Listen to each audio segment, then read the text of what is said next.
cover that disgusting scar. It makes you look like a broken doll. Every scar is a lesson. Do you want to take it? A recruit laughed at her scars, then froze when the general said her call sign. The maintenance hangar at Ramstein Air Base echoed with the sound of Private Jenkins' cruel laughter as he pointed at Lieutenant Reyes's scarred arms. His mockery would die in his throat when a four-star general entered and spoke a single word that would change everything he thought he knew about heroes. The massive aircraft hangar at Ramstein Air Base hummed with the constant activity of maintenance crews working on C-130 transport planes. The smell of jet fuel and hydraulic fluid filled the air, while the clang of tools against metal created a symphony of military efficiency. In this world of grease-stained uniforms and calloused hands, hierarchy was measured by experience and skill rather than rank insignia. It was here, among the forgotten mechanics who kept America's air power flying, that some of the military's most profound lessons about judgment and heroism would unfold. Lieutenant Maria Reyes worked quietly in the corner of the hangar, her scarred hands moving with practiced precision as she calibrated navigation systems. The burn marks that covered her forearms told stories she never shared, creating a roadmap of pain that drew stares and whispered speculation from newer personnel. Her dark hair was always pulled back in regulation style, her uniform impeccable despite the demanding work environment. To most observers, she appeared to be exactly what her assignment suggested, a dedicated maintenance officer who'd perhaps seen some action during deployment. Her quiet demeanor and preference for working alone reinforced the impression that she was simply another competent technician doing her job without seeking attention or recognition. What Private Jenkins and the other junior personnel didn't know was that Lieutenant Reyes carried secrets that went far beyond routine military service. The scars on her arms were souvenirs from operations that existed only in classified files, missions that had shaped international events in ways the public would never learn. Her choice to work in maintenance wasn't a career setback. It was a deliberate decision to serve quietly after circumstances had made her previous role impossible to continue. Private Jenkins, fresh from basic training and eager to establish his place in the military hierarchy, had developed a habit of making jokes at Lieutenant Reyes' expense. Her scars made her an easy target for someone looking to deflect attention from his own inexperience and insecurities. The tension had been building for weeks as his comments became increasingly bold, encouraged by the laughter of other junior personnel who didn't understand the dangerous game they were playing with someone whose true identity remained hidden beneath the surface of routine military service. The morning shift had begun like any other, with Lieutenant Reyes arriving early to review maintenance schedules and ensure aircraft readiness.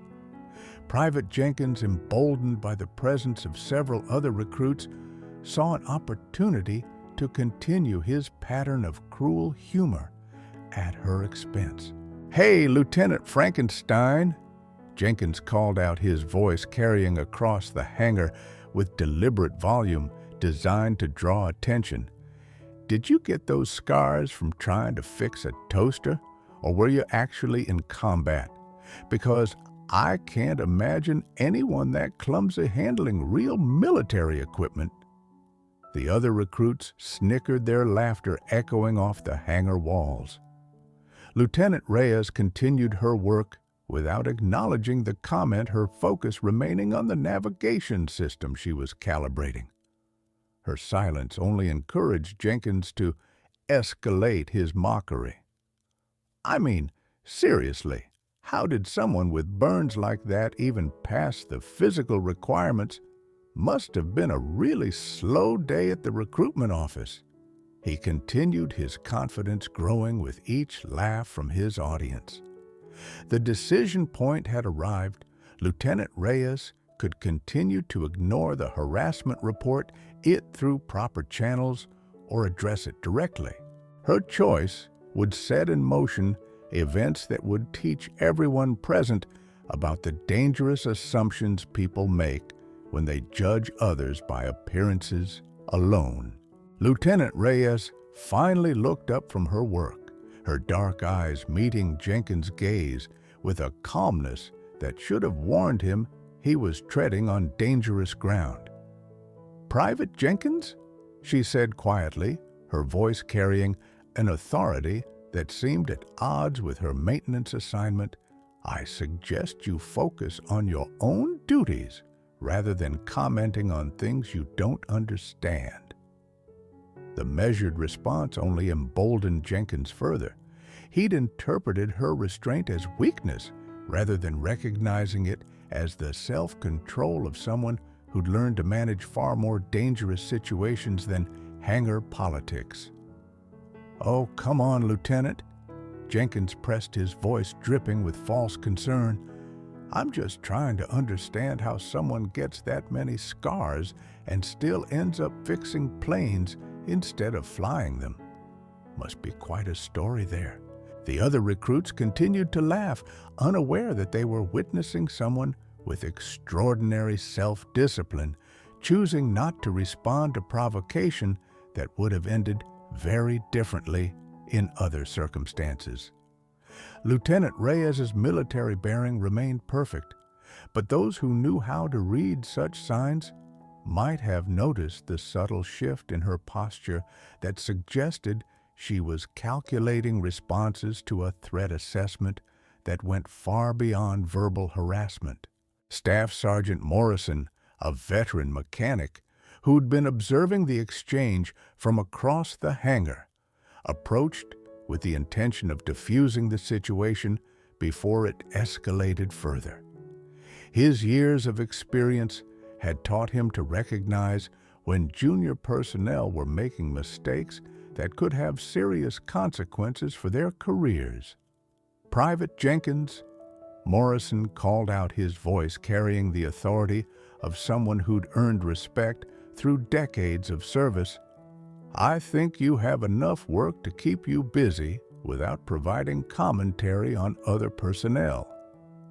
But Jenkins was too caught up in the moment to recognize the warning. "I'm just saying, Sergeant, it seems like someone with that many battle wounds should have better stories to tell, unless they're not really battle wounds at all." The implication hung in the air like a challenge, suggesting that Lieutenant Reyes's scars might be from accidents rather than combat. It was a line that crossed from harassment into questioning someone's service record and integrity, a mistake that would soon prove to have consequences Jenkins couldn't imagine. Lieutenant Reyes remained focused on her work, but her silence was becoming more ominous than any verbal response could have been. The tension in the hangar was building toward a confrontation that would reveal truths no one present was prepared to handle. The situation reached a critical point when Jenkins, encouraged by what he mistook for Lieutenant Reyes's inability to defend herself, decided to make his most pointed comment yet. "You know what I think," he announced to the gathered recruits, his voice loud enough to carry throughout the hangar. "I think someone's been telling war stories that aren't exactly true. Those scars look more like kitchen accidents than combat wounds." The accusation of stolen valor was serious enough to end careers and destroy reputations. Several of the more experienced personnel stopped their work to observe, recognizing that Jenkins had crossed a line that could have severe consequences. The atmosphere in the hangar shifted from casual workplace harassment to something far more serious. Lieutenant Reyes finally set down her tools and turned to face Jenkins directly. Her movement was controlled and deliberate, carrying the kind of precision that suggested extensive training in situations far more dangerous than hangar confrontations. "Private Jenkins," she said, her voice remaining calm despite the gravity of his accusation, "you're making assumptions about things you know nothing about." The warning in her tone was unmistakable to anyone with experience reading such situations, but Jenkins was too inexperienced and too committed to his performance to recognize the danger he was creating for himself. Unknown to the personnel in the hangar, their confrontation was being observed by individuals whose presence at Ramstein Air Base was related to matters far more significant than routine maintenance operations.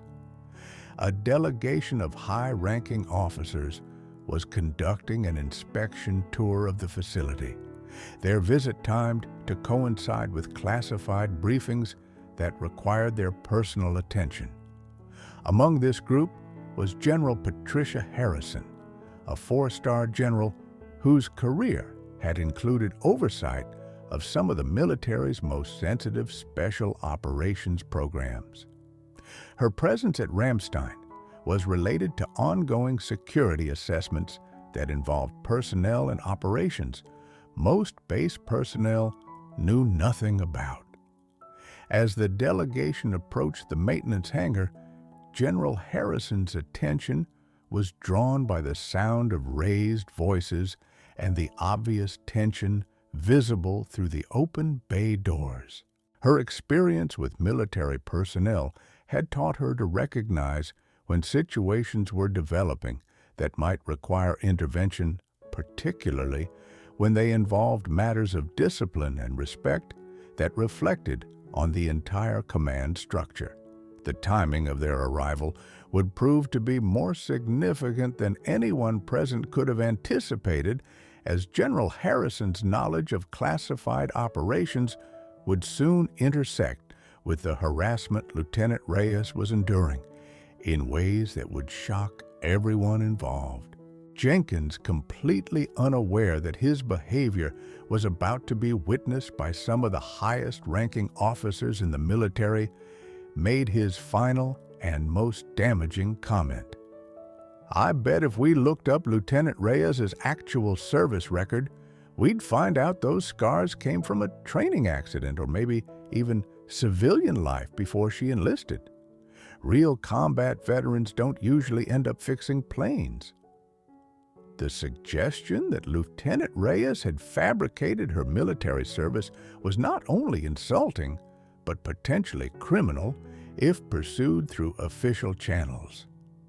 The other recruits had stopped laughing, beginning to realize that Jenkins had escalated beyond harmless teasing into territory that could have serious consequences for everyone involved. Lieutenant Reyes stood slowly, her movement carrying the kind of controlled tension that experienced military personnel recognized as the prelude to action. Her years of training in situations where split-second decisions meant the difference between life and death had taught her to remain calm under pressure. But Jenkins was testing limits he didn't understand.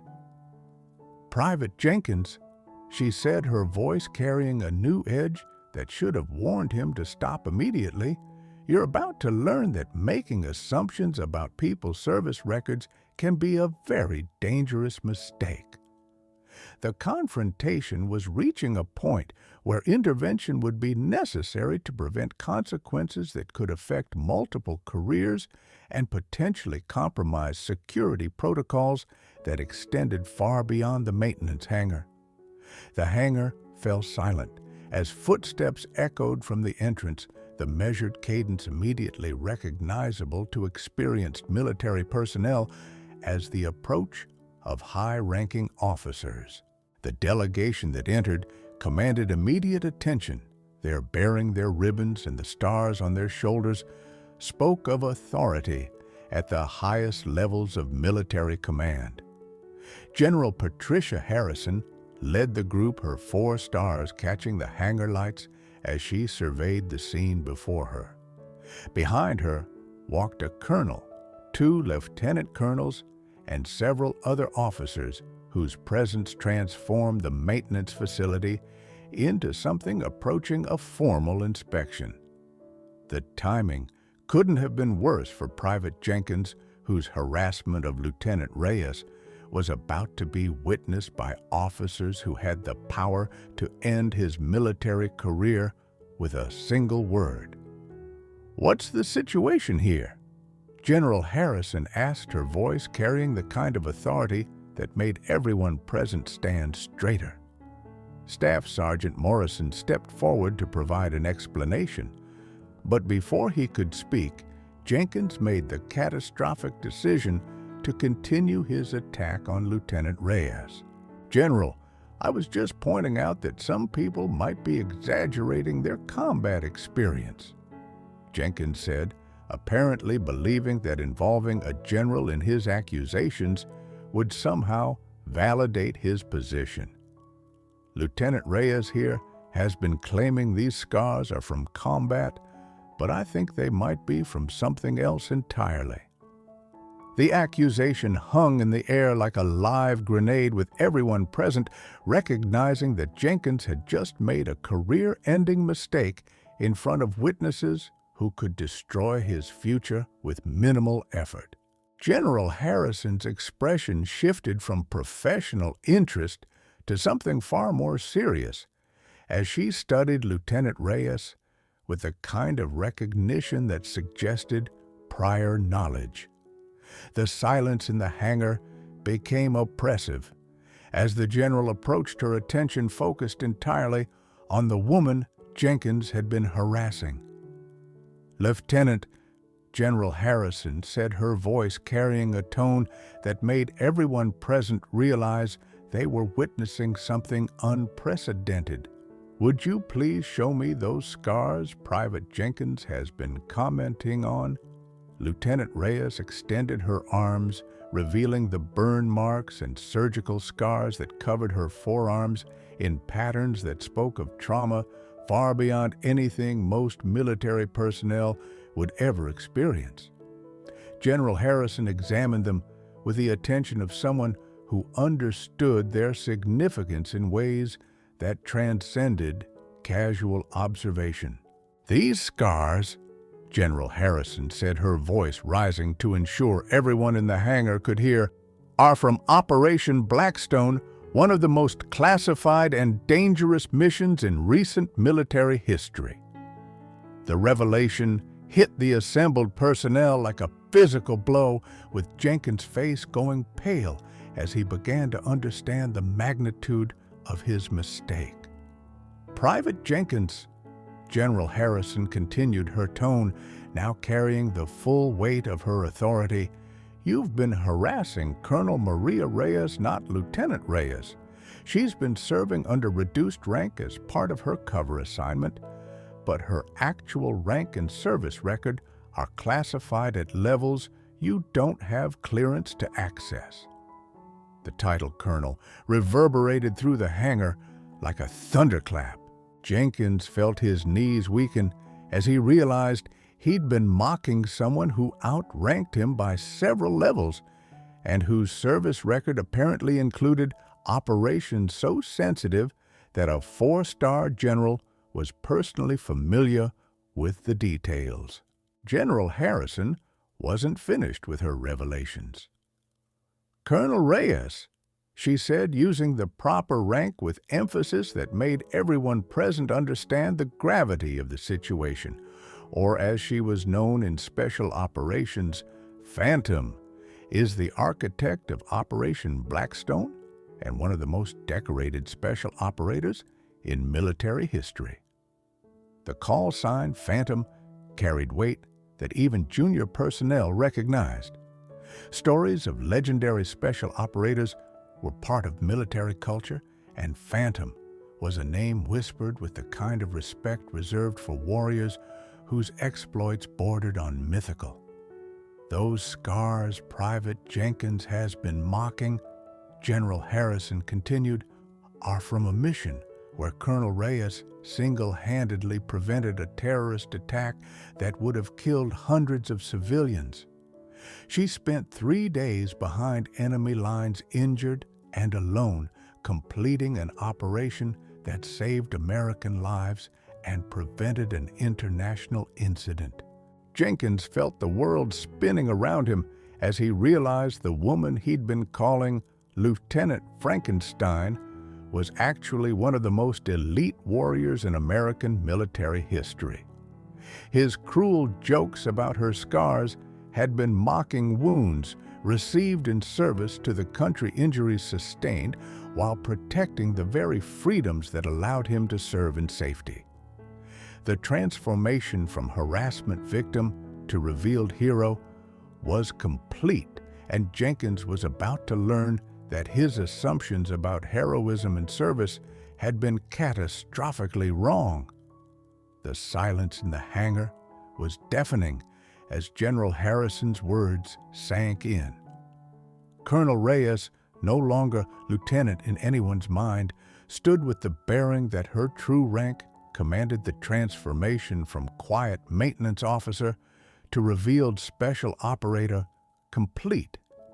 The scars that Jenkins had mocked were now understood as badges of honor earned in service that most people couldn't imagine.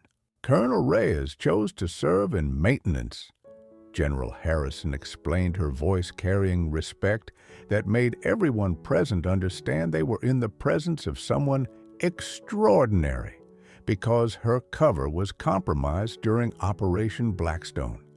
Rather than accept a desk assignment or retirement, she requested to continue serving in whatever capacity would be most useful to her country.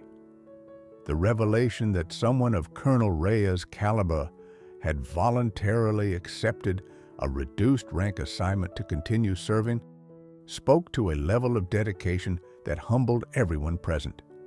Jenkins felt his worldview crumbling as he realized that true heroism often chose anonymity over recognition, service over glory. General Harrison turned to address Jenkins directly, her expression carrying the weight of judgment that could end his military career.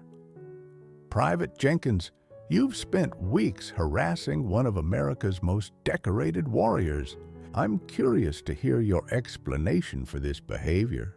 Jenkins struggled to find words that could somehow explain or excuse his behavior, but the magnitude of his mistake made any defense seem pathetic. The woman he'd been calling Lieutenant Frankenstein had risked her life repeatedly for the country he claimed to serve, while his own contribution consisted of basic maintenance duties and cruel harassment of his superiors. "General, I didn't know." Jenkins stammered, his voice barely audible. "She never said anything about her background. I thought she was just what?" Private General Harrison's voice cut through his attempted explanation like a blade. "Just someone whose service record you felt qualified to judge, just someone whose scars you felt entitled to mock." The questions hung in the air without answers, because Jenkins was beginning to understand that his ignorance wasn't an excuse, it was part of the problem. His assumptions about heroism, about service, about the people around him had been so fundamentally wrong that no explanation could justify his behavior. General Harrison's next action shocked everyone present. She came to attention and rendered a crisp salute to Colonel Reyes, a gesture that protocol didn't require, but respect demanded. The sight of a 4-star general saluting someone in maintenance coveralls drove home the lesson about judging people by appearances more powerfully than any lecture could have achieved. "Colonel Reyes," General Harrison said, maintaining her salute until it was returned. "It's an honor to serve in the same military as you. Your sacrifice and dedication represent the best of what we aspire to be." The formal recognition transformed the hangar into something approaching a ceremony, with every person present witnessing a moment that would stay with them for the rest of their careers. Jenkins felt tears forming as he watched the interaction, finally understanding the magnitude of the person he'd been tormenting. Colonel Reyes accepted the salute with the grace of someone accustomed to recognition but uncomfortable with public attention. "Thank you, General," she replied, her voice carrying the same quiet authority that Jenkins had mistaken for weakness. "I'm honored to continue serving in whatever capacity is needed." The humility in her response made Jenkins' behavior seem even more shameful. Here was someone who had earned the right to demand respect and recognition, yet chose to serve quietly without seeking attention or acknowledgement. Her willingness to accept harassment rather than reveal her true identity spoke to a level of character that Jenkins was only beginning to understand.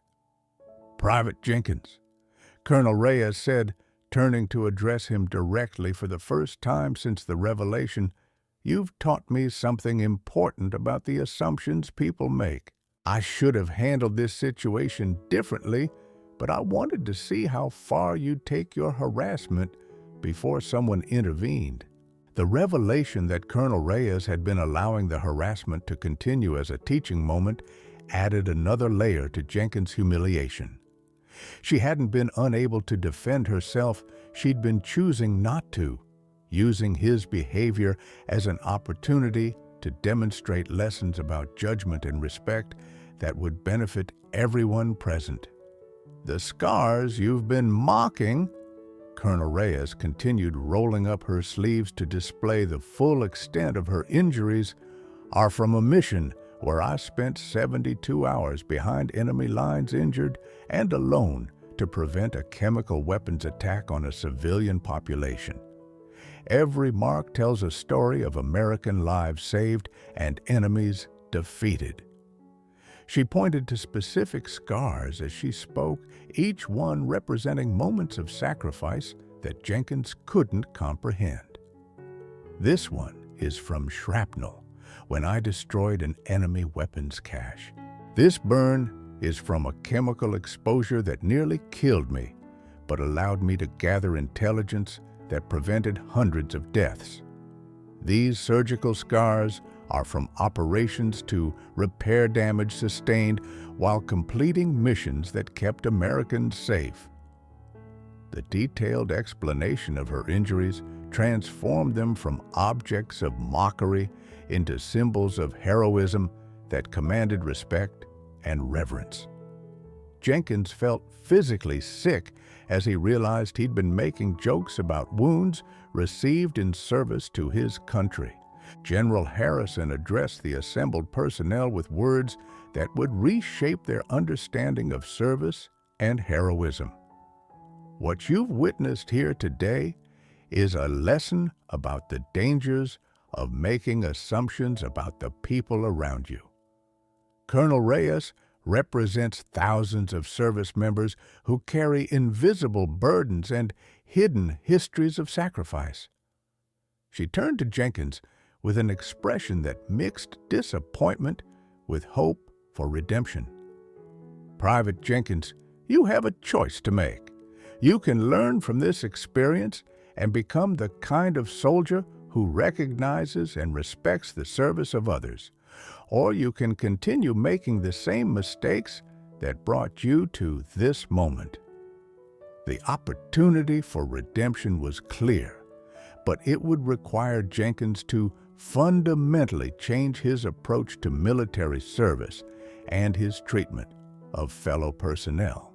The lesson about heroism hiding in plain sight had been delivered with maximum impact, and now it was up to him to prove he could learn from his mistakes and become worthy of serving alongside people like Colonel Reyes.